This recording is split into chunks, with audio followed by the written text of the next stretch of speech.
Hello everyone, welcome to this platform. Today in this video I am going to discuss about banking exam and financial organization exam. In this video I will share you some important point for better skill development for banking exam, as it makes you easy and confident for prepare banking exam and others exam. So चलिए हम इस series को continue करते हैं। तो हम इस series में क्या क्या पॉइंट्स डिस्कशन करने वाले हैं वो आप थोड़ा देखिए। पहले हम बातें करेंगे एग्ज़ाम नोटिफिकेशन के बारे में। ठीक है कि हर एक ऑर्गेनाइजेशन का एग्ज़ाम कब आता है। ठीक है, वैकेंसी कब निकलता है। ओके, एग्ज़ाम का कैटेगरीज देखिए। एग्ज़ाम का कैटेगरीज कैसे कितनी कैटेगरीज पे आता है वैकेंसीज। ठीक है, कितने मेजर पे आता है वो भी हम डिस्कस करेंगे। ठीक है, एलिजिबिलिटी क्राइटेरिया हर एग्ज़ाम के लिए अलग अलग है, तो वो भी हम डिस्कस करेंगे। क्वेश्चन पैटर्न के बारे में डिस्कस करेंगे कि हर एग्ज़ाम का क्वेश्चन कैसा होता है, कि उसका पैटर्न क्या है, मार्किंग सिस्टम। ठीक है, और एग्ज़ाम फ्रेज और एग्ज़ाम स्टेज, ये बहुत इंपॉर्टेंट है। ठीक है, ये बहुत ही इंपॉर्टेंट है। हर एक एग्ज़ाम का फ्रेज अलग अलग होता है। हाँ, हर एक एग्ज़ाम का फ्रेज अलग अलग होता है, तो ये भी हम जानेंगे, पूरे डिटेल्स में हम ये जानेंगे।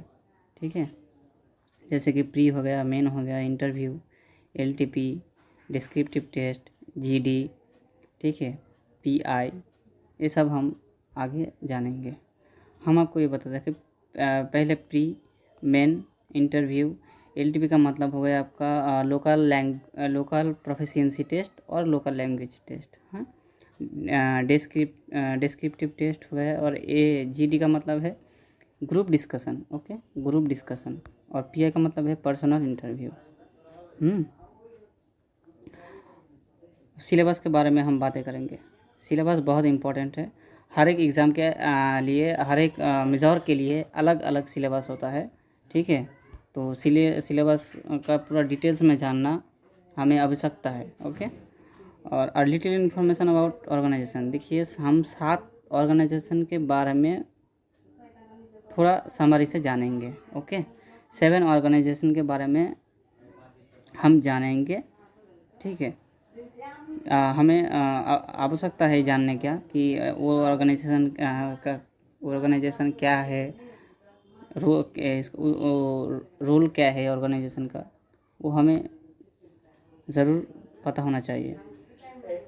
और सिलेक्शन प्रोसेसिंग, देखिए सिलेक्शन प्रोसेसिंग ये भी हम जानेंगे। वैकेंसीज़ के बारे में जानेंगे कि कितने वैकेंसीज़ आता है हर मेजर पे, हर ऑर्गेनाइजेशन पे। ठीक है, एंड मिसलेनियस, और भी कुछ बातें करेंगे। ओके, ठीक है। तो देखिए, हमने बोला था कि सेवन ऑर्गेनाइजेशन के बारे में हम बात करेंगे। वो ऑर्गेनाइजेशन हो गया, एक हो गया SBI, IBPS, RBI, NABARD, LIC, SEBI and ESIC। Okay, इस 7 ऑर्गेनाइजेशन के बारे में हम समरी से डिस्कशन करेंगे। ओके, तो चलिए हम पहले SBI से शुरू करते हैं। देखिए, SBI का फुल फॉर्म हो गया स्टेट बैंक ऑफ इंडिया। ठीक है, ये इंडिया का लार्जेस्ट गवर्नमेंट बैंक है। ये इंडिया का सबसे बड़ा बैंक है। ठीक है, इसे इस्टेब्लिशमेंट किया गया था 1 जुलाई 1955 को। इसका हेडक्वार्टर है मुंबई में, इन महाराष्ट्र। ओके, इसका चेयरमैन है श्री दिनेश कुमार खड़ा। देखिए, SBI एक खुद रिक्वायरमेंट बॉडी है, उसका रिक्वायरमेंट खुद करता है। ठीक है, जैसे कि कुछ अदर्स बैंक्स में वो नहीं होता, जैसे कि यूको हो गया और इंडियन बैंक हो गया। अगर उस दोनों में आपको जॉब करने की इच्छा हुआ तो आपको पहले IBPS क्रैक करना पड़ेगा। ठीक है, वहाँ क्वालिफाई करना पड़ेगा। लेकिन SBI खुद ही अपना रिक्वायरमेंट कंडक्ट करता है। ठीक है, एग्ज़ाम खुद ही लेता है। ये एक ऐसा सरकारी बैंक है जो खुद का रिक्वायरमेंट खुद ही करता है। ठीक ठीक है, तो आप समझिए। अब हम जाते हैं आईबीपीएस के बारे में। आईबीपीएस क्या है? देखिए, IBPS stand institute of banking personal selection. Institute of banking personal selection, it is a government owned bank personnel requirement agency under jurisdiction of Ministry of Finance। Okay, IBPS establishment हुआ था 1975 को, जिसका headquarter है मुंबई में, और इसका chairman है श्री राज किरण राय जी। देखिए, आईबीपीएस क्या है? आईबीपीएस एक रिक्वायरमेंट बॉडी है जो कि बैंक का रिक्वायरमेंट के लिए ये एग्ज़ाम कंडक्ट कराता है। जैसे कि सिमिलरिटी हम एक बात करते हैं आरआरबी की। आरआरबी एक रेलवे रिक्वायरमेंट बोर्ड है जहाँ से एग्ज़ाम कंडक्ट कराई जाती है ओनली फॉर रेलवे रिक्वायरमेंट के लिए। अगर आपको रेलवे में नौकरी करना हो तो पहले आपको आरआरबी क्रैक करना पड़ेगा। ठीक है, आरआरबी के एग्ज़ाम से ही आप रेलवे में जा सकते हैं, रेलवे पे जॉब कर सकते हैं। पहले आपको आरआरबी क्रैक करना पड़ेगा। ऐसे एक सरकारी एजेंसी है, हाँ, एक सरकारी है, not private. IBPS for bank, SSC for government various post. ठीक है, जैसे एसएससी पे क्या क्या होता है? देखो, सीजीएल होता है, सीजीएल, एमटीएस हो गया। ठीक है, फ्रेज हो गया, फ्रेज अभी फ्रेज 8, 9, 6, 7 बोल लो। ठीक है, एन मैनी मोर, बहुत कुछ होता है एसएससी पे। और एक हो गया जैसे कि यूपीएससी से क्या होता है? एडमिनिस्ट्रेटिव सर्विस, जैसे आईपीएस हो गया, आईएएस हो गया। ठीक है, तो ये हम कितने बात किए? आईबीपीएस हो गया, IBPS for bank, SSC various post of government department. ठीक है, आरआरबी रेलवे रिक्वायरमेंट बोर्ड हो गया, एंड यूपीएससी। देखो, ये 4 सिमिलरिटी सेम काम करता है। ये सब गवर्नमेंट का ही रिक्वायरमेंट एजेंसी है। ठीक है। देखिए, IBPS is a recruiting body that deals with the requirement of eligible candidates in various public sector bank, regional rural bank and private bank all over the India. Okay, ठीक है, तो चलो अब हम नेक्स्ट पे जाते हैं। देखिए, और एक बात, आईबीपीएस में पीएसयू 11 बैंक है आफ्टर मार्च। पहले तो 19 था, अभी 11 है। देखो, 11 कौन कौन सा बैंक है? Bank of Baroda, Indian overseas bank, bank of India, Punjab national bank, bank of Maharashtra, Punjab Sindh bank, Canara bank, UCO bank, central bank of India, union bank of India and Indian bank. ये 11 बैंक, गवर्नमेंट का 11 बैंक अंडर द आईबीपीएस। ठीक है, IBPS के under है। पहले 19 था, after March होकर अभी 11 पे स्टैंड हुआ है। ओके, चलो नेक्स्ट पे हम जाते हैं। हम एसबीआई के देखो, हम एसबीआई में आते हैं। देखो, एसबीआई पे 3 मेजर्स पे वैकेंसी निकलता है। जैसे कि होगा एसबीआई पीओ तो एक साथ ही आता है। हाँ, एसबीआई क्लार्क, देखो एसबीआई पीओ एक होगा, एसबीआई एसओ होगा, एसबीआई क्लार्क। एसबीआई पीओ है प्रोबेशनरी ऑफिसर, और एसबीआई क्लार्क होगा एक, और एसबीआई स्पेशलिस्ट ऑफिसर जो कि एसबीआई एसओ कहलाता है। Okay, SBI exam are conducted by state bank of India to hire eligible candidate for various post. Okay, देखिए, एसबीआई पीओ एसओ एक साथ ही तो आता है, लेकिन एसबीआई क्लार्क अलग डेट पे आता है नोटिफिकेशन। ठीक है, मान लो कि एसबीआई पीओ का नोटिफिकेशन आया अगस्त पे। ठीक है, अगस्त पे आया, तो एसबीआई एसओ और एसबीआई पीओ आएगा करीब जनवरी टू मार्च। ठीक है, देखिए, क्लार्क क्लार्क अलग अलग डेट पे आता है और पीओ एसओ अलग डेट पे आता है, ठीक है। लेकिन 3 मेजर्स पे ही आता है। ये एसबीआई का 3 मेजर्स पे वैकेंसी निकलता है, जैसे कि ये हो गया पीओ एसओ क्लार्क। ओके, ये आप समझिए कि 3 मेजर्स पे ही आता है। हर ऑर्गेनाइजेशन के किधर भी 3 हो गया, किधर 4 5 6 ऐसा होता है। ओके, ठीक है, ठीक। लेकिन ये साल में सिर्फ एक बार ही कंडक्ट की जाती है, साल में सिर्फ एक बार। Okay okay okay. तो चलिए अब हम नेक्स्ट में जाते हैं। चलो, आरबीआई देखो, RBI stand reserve bank of India. ये एक सेंट्रल बैंक है, ये भारत का सेंट्रल बैंक है। हर देशों में एक सेंट्रल बैंक होता है, ठीक है। और ये एक रेगुलेटरी बॉडी भी है। आरबीआई एक रेगुलेटरी बॉडी भी है। ओके, देखो इसे इस्टेब्लिशमेंट किया गया था 1 अप्रैल 1935 को। इसका हेडक्वार्टर है मुंबई। इसके गवर्नर है श्री शक्तिकांत दास, जो कि एक आईएएस ऑफिसर है, ठीक है। और इसका फर्स्ट गवर्नर है सर ऑस्बोर्न स्मिथ। ये judicial of ministry of finance के अंडर है, ठीक है।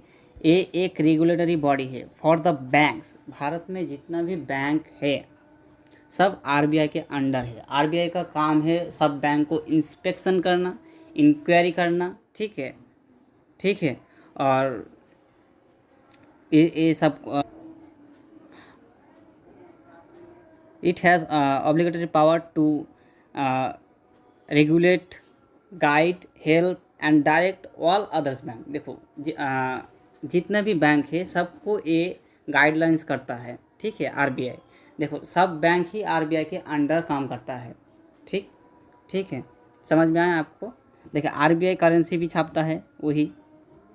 ओके, तो चलो हम फीचर्स कुछ देख लेते हैं, फंक्शन देख लेते हैं आरबीआई का। ओके, आरबीआई का फंक्शन देखते हैं।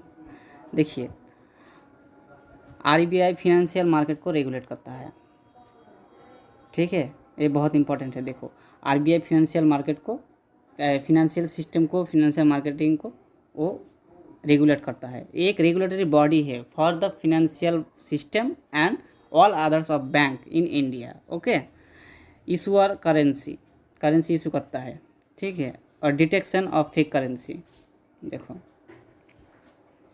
ठीक है। और भी है बहुत कुछ, आप देख लेना, ठीक है। हमने इधर भी बहुत कुछ फीचर्स लिखा है, ठीक है, रोल लिख दिया है, आप देख लीजिएगा। आरबीआई हो गया। चलो अब हम आते हैं SEBI stand securities and exchange board of India, ठीक है। SEBI is the regulatory board to regulate and protect the interest of the investor by enforcing certain rules and regulation for security, commodity, stock market and capital market in India. ये judicial of ministry of finance के under है, ठीक है। देखिए इसे establishment किया गया था 12 अप्रैल 1992 में। इसका हेडक्वार्टर है मुंबई में और इसका चेयरमैन है अजय त्यागी, जो कि एक आईएएस ऑफिसर है, ठीक है। ये भी एक रेगुलेटर बोर्ड है। This is a regulator board for capital market. ये कैपिटल मार्केट का रेगुलेटर बोर्ड है और इसके अंडर है एनएससी, बीएससी, ब्रोकर, सब ब्रोकर्स जैसे ब्रोकर्स हो गया, एग्जांपल लाइस ब्लू हो गया, ठीक है, जीरोधा हो गया, ICICI direct, HDFC securities and Upstox and etcetera, और बहुत कुछ, ठीक है। ये ब्रोकर्स के नाम हो गया, ठीक है। और इसके अंडर ही ट्रेड होता है, होता है, जैसे कि कमोडिटी ट्रेड हो गया, स्टॉक मार्केट का ट्रेड हो गया, ठीक है। और आपका ऑप्शन हो गया, आपका इंट्राडे ट्रेडिंग हो गया, सब कुछ जितना भी ट्रेड होता है सब सेबी के अंडर होता है, ठीक है। सेबी ही सबको लाइसेंस प्रोवाइड करता है फॉर कैपिटल मार्केट, ठीक है। ये कैपिटल मार्केट को रेगुलेट करता है, ठीक है। और सेबी का काम सिर्फ काम आपका वही रेगुलेट करना सबको, और कैपिटल मार्केट को मेंटेन करना। ठीक है, ठीक, चलो इतना ही हम आपको बताया। अब आते हैं नाबार्ड। नाबार्ड क्या है? NABARD is the national bank for agriculture and rural development. देखिए, national bank for agriculture and rural development. NABARD एक एपेक्स बॉडी है, ठीक है, जो कि regional rural bank, cooperative bank, district cooperative bank को रेगुलेट करता है, और इसका काम है एग्रीकल्चर ग्रोथ करना और रूरल डेवलपमेंट एरियाज़ को डेवलप करना। ठीक है, सॉरी, रूरल एरियाज़ को डेवलप करना। ओके, ये बहुत कुछ प्रमोट करता है। ठीक है, देखिए, ये जुडिशियल ऑफ मिनिस्ट्री फाइनेंस के अंडर है। ठीक, ठीक है, it serve as an apex financing agency for the institution providing investment and production credit for promoting the various development activities in rural areas. ठीक है, इसका काम हम फिर बताते हैं, ये एग्रीकल्चर को ग्रोथ करने का काम करता है, एंड रूरल एरियाज़ को डेवलपमेंट करता है। देखिए, ये भी एक रेगुलेटर बोर्ड है, और ये इसके अंडर रीजनल रूरल बैंक है, कोऑपरेटिव बैंक है, जैसे ग्रामीण बैंक हो गया, डिस्ट्रिक्ट कोऑपरेटिव बैंक हो गया, ये इसके अंडर ही काम करता है, और ये सिर्फ रूरल डेवलपमेंट के लिए ही बना है और एग्रीकल्चर को ग्रोथ करने के लिए।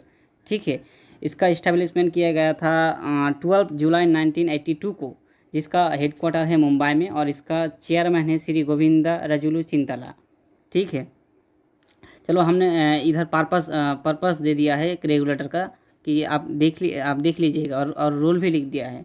ठीक है, आप थोड़ा सा जूम करके ये पढ़ लेना। ओके, ये मेरा रिक्वेस्ट है। अब हम नेक्स्ट में आते हैं लाइफ इंश्योरेंस कंपनी के बारे में।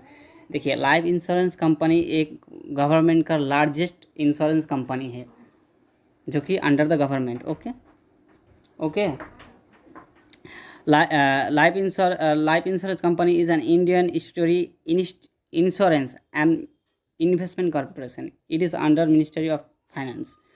The main role of LIC is to invest in global financial markets and different government securities। ठीक है, देखिए, ये ग्लोबल फिनेंशियल मार्केट में आपको इन्वेस्ट कराता है, और गवर्नमेंट के सिक्योरिटीज़ में आपका इन्वेस्टिंग कराता है। ओके, एक इंश्योरेंस कंपनी है, जो कि इसका एस्टेब्लिशमेंट किया गया था 1 सितंबर 1956 को, जिसका हेडक्वार्टर है महाराष्ट्र इन मुंबई। ओके, इसका चेयरमैन है श्री M.R. कुमार। ठीक है, देखिए, इसका मेजर फंक्शन देख लीजिए। Collect people's savings in exchange for an insurance policy and promote savings in the country. Second है protect the capital of the people by investing fund into government securities. और third number है issue insurance policies at affordable rates. देखिए, आपको insurance का policy issue करता है affordable rate पर, and provide various loans like direct loan to industries, housing loan to various national project eight reasonable interest price. देखिए, ये loan भी provide करता है for housing loan and institutional and industrial loan. Okay, ठीक है, तो हम इतना ही आप लोगों को बताया। अब नेक्स्ट में जाते हैं। अब आ गया ESIC, जो कि एम्प्लॉयज़ स्टेट इंश्योरेंस कॉरपोरेशन है। इसका फुल फॉर्म है एम्प्लॉयज़ स्टेट इंश्योरेंस कॉरपोरेशन। ये एक हेल्थ केयर इंश्योरेंस कंपनी है अंडर द गवर्नमेंट। ये भी गवर्नमेंट का ही है। ठीक है, और ये इंश्योरेंस ओनली फॉर वर्कर्स, जो कि फैक्ट्री में, एस्टेब्लिशमेंट में, कोई इंस्टीट्यूशन में, गवर्नमेंट सेक्टर में, नॉन गवर्नमेंट सेक्टर में जो वर्कर्स है, जो काम करता है, उन लोगों के लिए ही है। ठीक है, for the health care and और भी कुछ बेनिफिट्स है, लेकिन ये specially for health care. Okay, इसका इस्टेब्लिशमेंट किया गया है 24 फरवरी 1925 को, जिसका हेडक्वार्टर है न्यू दिल्ली में। इसका डायरेक्टर ऑफ जनरल है श्री मुकेश सिंह भाटिया, जो एक IAS ऑफिसर है, ठीक है। SIC is a public social security and health insurance fund for Indian workers. It is a statutory and autonomous body under Ministry of Labor and Employment. SIC 6 primary benefits देता है, provide करता है, जो कि sickness benefit, maternity benefit, disablement benefit, dependence benefit, medical benefit and funeral benefit. Okay, ये 6 primary benefit वो provide करता है फ्रॉम द गवर्नमेंट। ओके, ठीक है। तो देखिए ESIC delivering medical care and other benefit available to the employees and workers employed in factories, organization and other establishment. ESIC scheme work as for a worker and their family too. देखिए ESIC सिर्फ सिर्फ workers मतलब आपको ही नहीं, आपका family members को भी ये बेनिफिट प्रोवाइड करता है। Okay, not only workers but also workers family. Okay, ठीक है। तो चलो हम इतना ही जानकारी आपको देते हैं। अब हम आते हैं SBI के एग्ज़ाम के बारे में, पैटर्न के बारे में, ठीक है। कुछ डिफरेंस बताएंगे हम आपको। देखिए पहले हम आज SBI के बारे में ही हम बातें करेंगे। नेक्स्ट चैप्टर मतलब सीरीज़ में हम बाकी एग्ज़ाम के बारे में कुछ चर्चा करेंगे। देखिए SBI PO, देखिए ये पॉइंट हो गया। SBI देखिए SBI PO, SBI क्लार्क, ये दोनों मेजर के बारे में हम आज बातें करेंगे। तो देखो SBI PO stand probationary officer, जिसका पोस्ट नेम है जूनियर मैनेजमेंट ग्रेड स्केल 1। देखिए इधर देखिए। ओके, और क्लार्क जिसका पोस्ट नेम है junior associate customer support and sale. Okay, ठीक है। देखिए ये SBI PO हो गया, SBI क्लार्क। ओके, देखिए पहले education qualification, first point education qualification. देखिए हम आपको बता देते हैं, हर एक बैंकिंग एग्ज़ाम के लिए आपको ग्रेजुएशन होना पड़ेगा, मतलब ग्रेजुएट होना पड़ेगा आपको। Okay, you must have graduate. Okay, देखिए SBI PO में आपको सिर्फ ग्रेजुएशन आपको लगेगा। Okay, you have to be graduate. और क्लार्क में भी ओके, मिनिमम क्वालिफिकेशन ग्रेजुएशन। आपका रेगुलर हो या ओपन हो, चाहे वो आपका पार्ट्स कोर्स हो या फिर honours course, that is no matter. Okay, that is no matter, आपका सिर्फ ग्रेजुएशन होना चाहिए बस। ओके, लेकिन SBI क्लार्क पे देखो ग्रेजुएट प्लस टेंथ में मिनिमम 50% मार्क्स आपको लाना है ग्रेजुएशन पे, and class 10 standard class 10 board में भी आपको 50% मार्क्स, मिनिमम 50% मार्क्स आपका होना चाहिए, तभी आप क्लार्क कंडक्ट कर सकते हो क्लार्क एग्ज़ाम पे, ठीक है। लेकिन आप रेगुलर पे करो या ओपन करो, डिस्टेंस करो, that is no matter. Okay, कोई कन्फ्यूज़न होने की ज़रूरत नहीं है। देखिए एज क्राइटेरिया देखिए, SBI PO के लिए आपका एज मिनिमम 21 से 30 तक, 21 से 30, और SBI क्लार्क के लिए 20 to 28। ओके, चलो अब आते हैं नोटिफिकेशन रिलीज़। देखो कब नोटिफिकेशन आता है, SBI PO के लिए अगस्त से अक्टूबर तक टेंटेटिवली नोटिफिकेशन आता है, इस टाइम पे ही आता है नोटिफिकेशन, ठीक है। और क्लार्क में आता है जनवरी टू अप्रैल, ये जनवरी से अप्रैल तक ही आता है, ये 4 मंथ्स के अंदर ही आपका क्लार्क का नोटिफिकेशन रिलीज होता है। ठीक है। चलो अब हम आते हैं frequency of exam.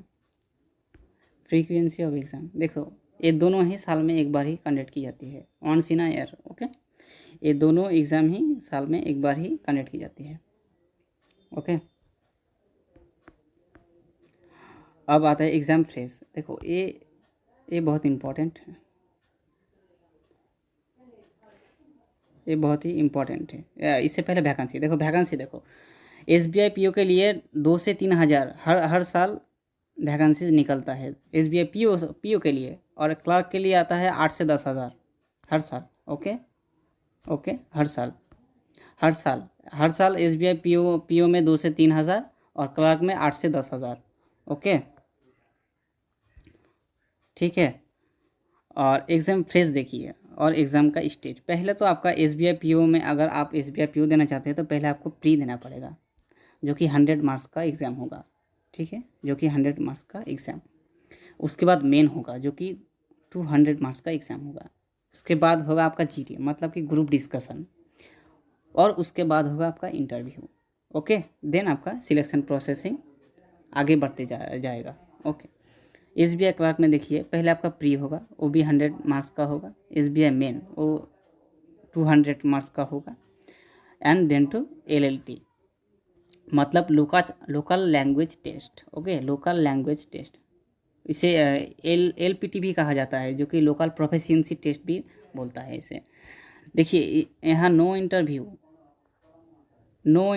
Okay, SBI clerk में आपका कोई इंटरव्यू नहीं होगा। चलो खुशी का बात हो गया, इधर इंटरव्यू नहीं होगा। ओके, अब आते हैं एग्ज़ाम ड्यूरेशन, आपको कितने समय मिलेगा। प्री के लिए आपका 1 आवर मिलेगा और मेंस के लिए 3 आवर्स मिलेगा इन SBI PO। और SBI क्लर्क में जाते हैं प्री के लिए 1 आवर और मेंस के लिए 2 आवर्स 40 मिनट।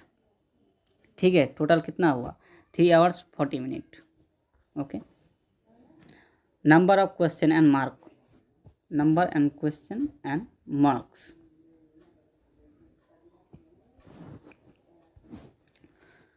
देखो अगर SBI प्री में आपका 100 मार्क्स का एग्ज़ाम होगा, क्वेश्चन 100 ही रहेगा। ओके, 100 क्वेश्चन रहेगा, 100 मार्क्स का एग्ज़ाम। मेंस में रहेगा आपका 200 मार्क का एग्ज़ाम और क्वेश्चन रहेगा 155। देखो 155 क्वेश्चन रहेगा और 200 मार्क का एग्ज़ाम। अब आते हैं क्लर्क में। देखो प्री में देखो 100 मार्क का एग्ज़ाम जो कि प्री और 100 ही क्वेश्चन, और मेंस के लिए 200 मार्क का एग्ज़ाम होगा और 190 क्वेश्चन रहेगा। ठीक है, ये आप अच्छे तरीके से देखो। ठीक है, ये जानना बहुत ज़रूरत है। ठीक, चलो अब आता है नेगेटिव मार्किंग पे, कि नेगेटिव मार्किंग है। अगर मैंने 100 में से 10 गलत कर दी तो कुछ होगा। देखो एक क्वेश्चन पे आपका 1/4 मार्क काटा जाएगा। जैसे कि अगर आप 4 क्वेश्चन रॉन्ग कर दिए तो आपका 1 मार्क्स चला जाएगा, 1 मार्क्स आपका काटा जाएगा। ओके, पर क्वेश्चन 0.25 मार्क्स काटा जाएगा। ठीक है, PO के लिए भी क्लर्क के लिए भी। ठीक है, दोनों में ही। अब हम आते हैं सेक्शन के बारे में। सेक्शन और सिलेबस, कितने सेक्शन में एग्ज़ाम कंडक्ट होगा। देखो चलो हम आप पहले बात करते हैं PO। देखो प्री में आपका 3 सेक्शन में पेपर होगा। ओके, एक होगा quantitative aptitude, English language and reasoning ability. ये 3 सेक्शन में आपका प्री एग्ज़ाम होगा। ओके, एंड 4 सेक्शन में आपका मेन एग्ज़ाम होगा। 4 सेक्शन में होगा देखो reasoning and computer ability, data analysis and interpretation, और general economy, banking awareness and English language. ये 4 सेक्शन में आपका प्री का पेपर्स रहेगा। ठीक है, इसका सिलेबस हम डिटेल में बाद में चर्चा करेंगे। ठीक है, अभी नहीं, अभी सिर्फ मैं सेक्शन के बारे में ही बताता हूँ, बाद में हम सिलेबस के बारे में बात करेंगे। ठीक है, अब आते हैं SBI क्लर्क में। देखो क्लर्क में भी आपका 3 सेक्शन में एग्ज़ाम होगा इन प्री। ओके, प्री में देखो क्या क्या रहेगा, numerical ability, English language, reasoning ability. ये 3 सेक्शन में आपका प्री का पेपर्स होगा, और मेन का पेपर्स होगा आपका 4 सेक्शन में। जहाँ आपका सिलेबस रहेगा reasoning and computer aptitude, quantitative aptitude, general financial awareness and English language. ये 4 सेक्शन में आपका मेंस का पेपर आएगा। ओके, देखो उसके बाद हो गया डिस्क्रिप्टिव टेस्ट। डिस्क्रिप्टिव टेस्ट जो कि 50 मार्क्स का होगा एग्ज़ाम। ठीक है, जब आप प्री एग्ज़ाम मेन एग्ज़ाम दोगे तभी ये कंडक्ट किया जाएगा। यहाँ 2 क्वेश्चन रहेगा, आपको समय मिलेगा 30 मिनट्स ओनली। ठीक है, और सिर्फ 2 ही क्वेश्चन रहेगा, एक रहेगा आपका लेटर्स और एक रहेगा आपका एसे। ये दोनों ही आपको लिखना पड़ेगा और सब एग्ज़ाम ही ऑनलाइन होगा। ठीक है, सब एग्ज़ाम ऑनलाइन होगा। ठीक है, सब कंप्यूटर बेस्ड एग्ज़ाम होगा। ठीक है, ठीक, एंड सब ही MCQ। लेकिन डिस्क्रिप्टिव टेस्ट में आपको कंप्यूटर पे लेटर लिखना है बस। ठीक है, देखो 50 मार्क्स का एग्ज़ाम होगा, 2 क्वेश्चन रहेगा, 30 मिनट्स का आपका समय होगा। ये तो PO में हो गया। क्लर्क में भी डिस्क्रिप्टिव टेस्ट है? नहीं, क्लर्क में कोई डिस्क्रिप्टिव टेस्ट नहीं होगा। ओके, ठीक है।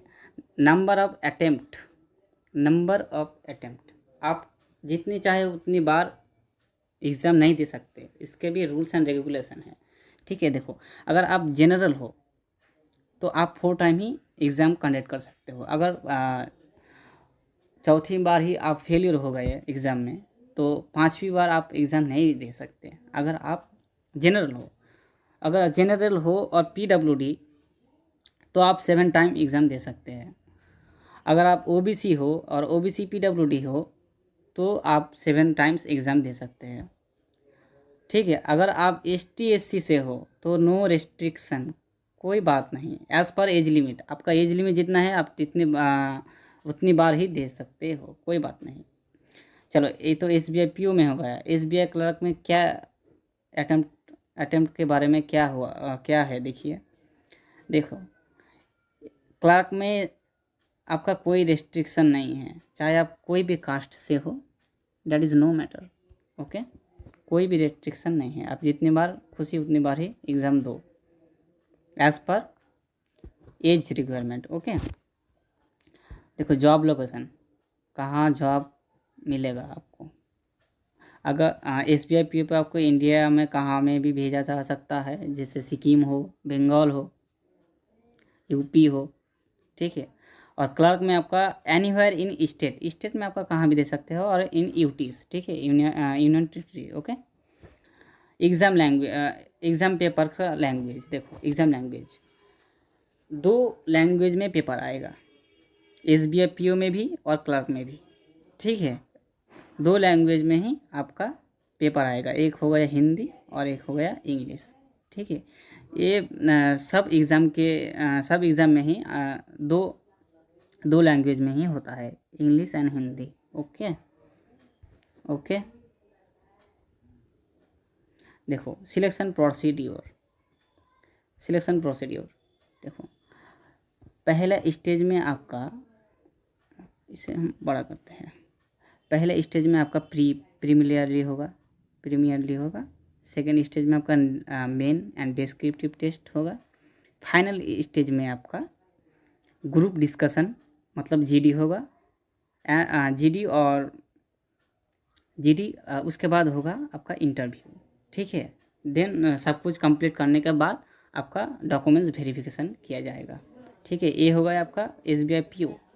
और SBI क्लर्क में क्या है, देखो फर्स्ट स्टेज में आपका प्री होगा, सेकेंड स्टेज में आपका मेंस होगा, फाइनल स्टेज में आपका LLP मतलब कि लोकल लैंग्वेज टेस्ट होगा। देखिए इंटरव्यू नहीं होगा। ठीक है, क्लर्क में SBI क्लर्क में आपका कोई इंटरव्यू नहीं होगा। देन आपका डॉक्यूमेंट्स वेरिफिकेशन, सब कुछ कंप्लीट होने के बाद आपका डॉक्यूमेंट्स वेरिफिकेशन होगा। ठीक है, ठीक है, चलो गुड। अब हम आते हैं, देखिए ये है एग्ज़ाम का पैटर्न। SBI PO, ये होगा SBI PO का एग्ज़ाम का पैटर्न। ठीक है, देखो आप एक हर एक सेक्शन के लिए अलग अलग ही टाइम मिलता है आपको, ठीक है। हर एक सेक्शन के लिए अलग अलग टाइम। देखो मैंने बोला था ना कि SBI PO के प्री एग्ज़ाम होगा 100 मार्क्स के। देखो 100 मार्क्स का एग्ज़ाम होगा जिसमें 100 ही क्वेश्चन रहेगा, ठीक है। 100 क्वेश्चन रहेगा एंड 1 घंटा आपको मिलेगा। लेकिन आपका पहले सेक्शन मतलब कि इंग्लिश लैंग्वेज में आपको 20 मिनट्स मिलेगा to solve the question, okay. देखो 30 क्वेश्चन रहेगा, आपको 20 मिनट्स मिलेगा। क्वांटिटिव एप्टीट्यूड 35 क्वेश्चन रहेगा, आपको 20 मिनट मिलेगा। रीजनिंग एबिलिटी आपको 35 क्वेश्चन रहेगा, आपको 20 मिनट्स मिलेगा। एक एक सेक्शन के लिए अलग अलग time allotted for each test, okay. अलग अलग सेक्शन के लिए भी अलग अलग टाइमिंग है, ये आप जान लीजिए, ओके। ये नहीं कि 1 घंटा तो हम अलग अलग से करेंगे, वो से नहीं होगा। देखो पहले तो आपका इंग्लिश 30 क्वेश्चन रहेगा, 20 मिनट्स मिलेगा सिर्फ इंग्लिश के लिए। इंग्लिश का प्रॉब्लम सॉल्व करने के लिए ही आपको 20 मिनट्स मिलेगा, ओके, ठीक है। अब आओ मेन में, SBI PO के मेन में। देखो हमने क्या बोला था कि 4 सेक्शन में एग्ज़ाम कंडक्ट की जाएगा, ओके। देखो रीजनिंग एंड कंप्यूटर एप्टीट्यूड में 45 क्वेश्चन रहेगा, जहां में आपको 60 मिनट्स मिलेगा। डाटा एनालिसिस एंड इंटरप्रिटेशन में आपका 35 क्वेश्चन रहेगा, आपको 45 मिनट्स टाइम मिलेगा। जनरल इकोनॉमी बैंकिंग अवेयरनेस में आपका 40 क्वेश्चन रहेगा, जहां आपको 35 मिनट्स मिलेगा। इंग्लिश लैंग्वेज में 35 क्वेश्चन रहेगा, इधर आपको 40 मिनट्स मिलेगा, ओके, ठीक है। टोटल हो गया 155 question and time 3 hours. Descriptive test में आपका 2 क्वेश्चन रहेगा, मैंने बोला था 2 क्वेश्चन रहेगा आपका डिस्क्रिप्टिव टेस्ट में, ठीक है। 2 क्वेश्चन रहेगा और 50 मार्क्स का होगा, जहां आपको समय मिलेगा 30 मिनट। चलो ये हम कवर कर ली SBI PO के। अब हम आते हैं SBI क्लर्क के बारे में। इसके भी अलग अलग टाइम फ्रेम है, ठीक है। देखो SBI प्री में भी आपका 100 मार्क्स का एग्ज़ाम होगा, जहां आपको 60 मिनट ही मिलेगा। देखो इंग्लिश लैंग्वेज में 20 मिनट, नंबरिकल एबिलिटी में 35 क्वेश्चन 20 मिनट, रीजनिंग में 35 क्वेश्चन और टाइम भी आपको मिलेगा 20 मिनट्स, ओके। ये हो गया प्री। चलो अब हम आते हैं मेन में। देखो जनरल इंग्लिश में आपका 40 क्वेश्चन रहेगा, जनरल इंग्लिश में आपका 40 क्वेश्चन रहेगा, जहां आपको 35 मिनट्स मिलेगा, ठीक है। क्वांटिटिव एप्टीट्यूड में आपका 50 क्वेश्चन रहेगा, जो कि आपको 45 मिनट्स मिलेगा। ये बहुत टफ है, ठीक है। आपको बहुत अच्छे तरीके से सब कुछ प्रैक्टिस करना पड़ेगा, ओके। देखिए टाइम में भी बहुत कुछ मायने रखता है। अब मुझे आता है ठीक है, लेकिन कितने जल्दी आता है वो भी फैक्टर करता है, ओके। देखो reasoning ability and computer aptitude, जहां आपका 50 क्वेश्चन रहेगा 45 मिनट्स, ओके। और लास्ट में 4th में जनरल एंड फाइनेंशियल अवेयरनेस, जो कि 50 क्वेश्चन रहेगा और टाइम मिलेगा आपको 35 मिनट्स ओनली तो है, ठीक है। और 90 क्वेश्चन 200 मार्क का एग्ज़ाम और 2 आवर्स 40 मिनट्स। ये आप स्क्रीनशॉट कर लीजिए, आपका बहुत काम में देगा ये, ठीक है। इसे आप ज़रूर फॉलो कीजिएगा, ठीक है। और टाइम तो आपको मेंटेन करना ही है, हर एक सेक्शन के लिए आपको बांध दिया है टाइम सेक्शन के साथ टाइम फ्रेम में, ओके। सो हमारा आज का सीरीज़ यहाँ ही ख़त्म, ठीक है। तो अगर आपको ये वीडियो अच्छा लगा तो ज़रूर अपने फ्रेंड के साथ शेयर कीजिएगा, ठीक है। और कोई भी डाउट्स और कोई भी क्वेरीज हो तो मुझे इस ईमेल पे मैसेज कीजिएगा, मैं ज़रूर आपको रिप्लाई दूंगा, ठीक है। और कोई भी क्वेरीज हो, कोई भी जानकारी हो तो मुझे कमेंट भी करें, कोई बात नहीं, ठीक है। मैं आपको क्वेश्चन का आंसर दूंगा as soon as possible. Okay, so तो हम इधर ही ये सीरीज़ ख़त्म करते हैं। So thank you for watch and bye, take care.